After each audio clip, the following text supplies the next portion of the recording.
Den brænder på en helt mærkelig måde.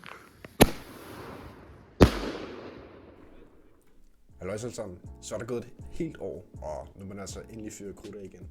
Så her kommer den første del af en test på det helt nye sortiment Spaceships, som er fra Nyborg. Nyd videoen. Vi starter med Thundershot nummer 4, som har 6 gram krudt i.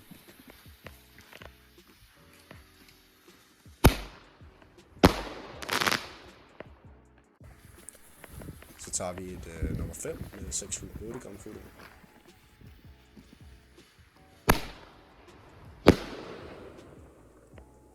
Og så til slut, så tager vi et nummer 6 med 23,5 gram krudt i. Hvis I kunne lide videoen, så like den lige. Vi ses næste gang.